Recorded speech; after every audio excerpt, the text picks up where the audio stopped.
Assalamualaikum warahmatullahi wabarakatuh. We are from group 5 and in this video we are presenting about basics accounting concepts. My name is Alisha Lensha binti Muhammad Yusof and my matrix numbers is 01DIF 26F 1022. So for the first two concepts I will explain about it. So for the first one we have historical cost concept. Our accounting records are prepared based on the cost value or the actual price stated in the source document. Cost value is the current value at the time of the transaction. For example, a company purchases a machine for 50,000 ringgit. Even if its market value increases to 60,000 ringgit, the machine is still recorded at 50,000 ringgit in the accounting records. Second concept, we have prudence or conservatism concept. So for businesses must avoid overstating values of assets and revenue and understating liabilities and expenses when recording transaction. All expected loss must be disclosed in financial statements. For example, depreciation and provision for doubtful debts. For investment and inventories, it must be recorded in lowest value. For example, if there is a possibility that a customer may not be able to pay their debt, the company will make an allowance for doubtful debts. Thank you. Hi, Assalamualaikum. My name is Raisha.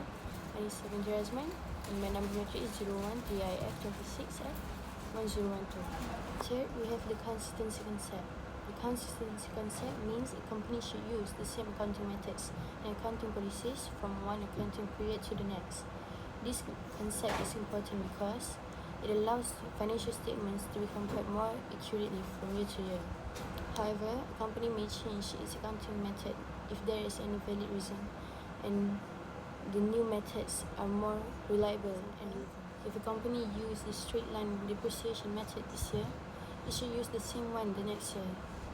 This makes it easier to compare the company financial performance. Fourth, we have the matching concept. The matching concept states that revenue and the expenses should be recorded in the same accounting period.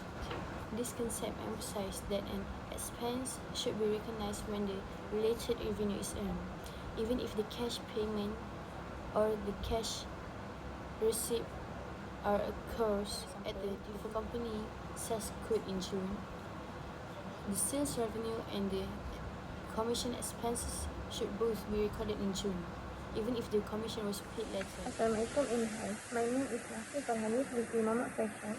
I'm from DIF 1A. My number matrix is 01DIF 26F1008. Today I want to explain about the basic accounting concept or the actual concept and the maturity concept. First, the actual concept. The actual concept means that income and expense are recorded when the transaction occurs, even if the cash has not received yet or paid. For example, the electricity bill for December is recorded as expense in December, even though it is paid in January. The maturity concept.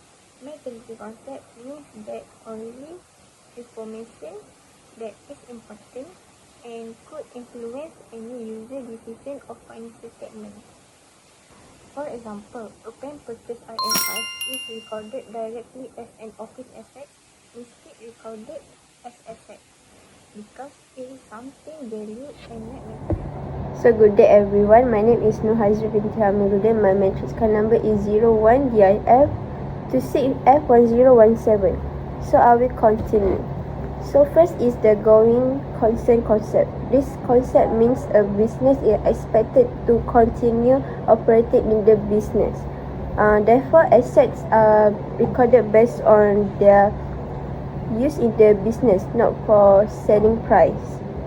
So for example, each equipment is recorded according to the objectivity concept. This concept means every accounting records must be supported by valid document to ensure accuracy. For example, is receipt, invoice, payment voucher, and the money measurement concept.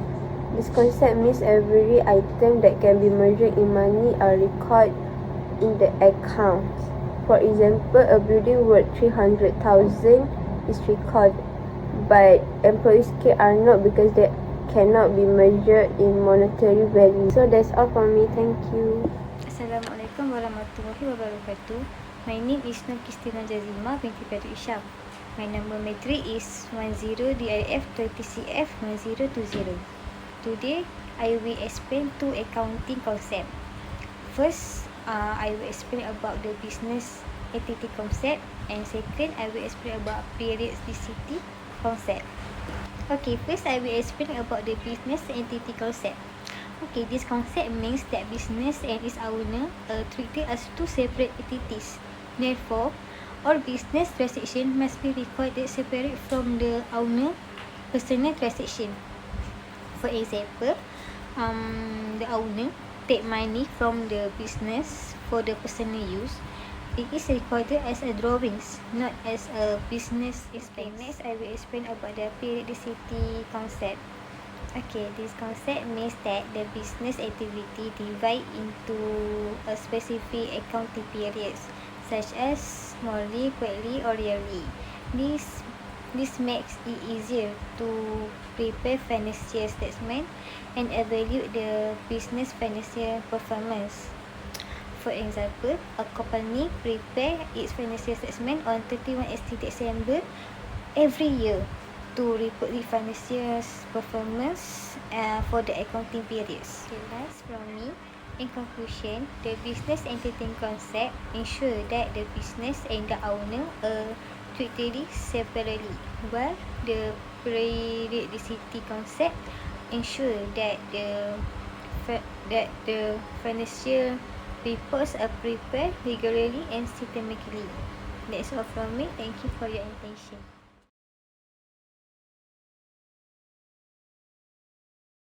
So I will presenting about sales order.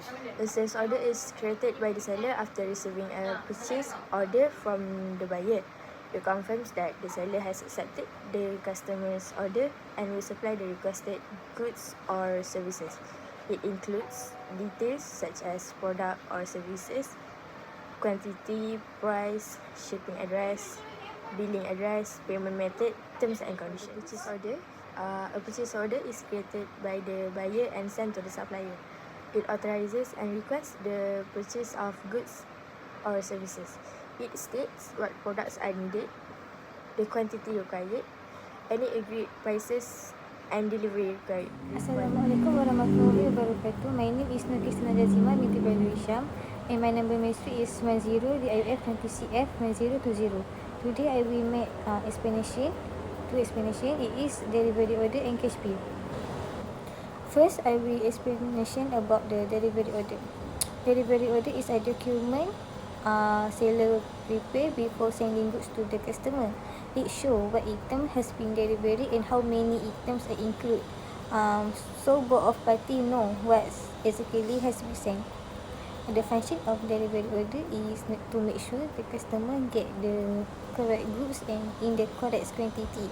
It also helps the seller keep track of the delivery and prevent mistake during the delivery. We make explanation about the cash bill. Cash bill is given to the customer after a cash payment is made. It record the item purchase, the amount paid, and confirm that the payment has been complete. The function of cash bill is to serve as a proof that the customer has been paid of the purchase. It also helps the both of the seller and the customer to keep a record of a transaction for future if needed. This function was to correct invoice errors such as overcharging or incorrect quantities, and reduce the amount the customer owes or create a credit that can be applied to future purchases. As you can see, these are the example for the So I will credit. continue. Example of source document is an invoice. Invoice is a document issued by the seller in a credit transaction to request payment from the buyer for a goods or service provided. So function of invoice is to request payment and record all the transaction of the sales. That's all from me. Thank you. Bye I will bye. explain the two types of sales document, which is debit note. Debit note used to inform the buyer that his or her account has been debited with the state amount, usually issued when the sales price is understood. Another type of source document is official receipt, which is issued by a receiver of payment, the payer of payment, made by check or cash. That's all. Thank you.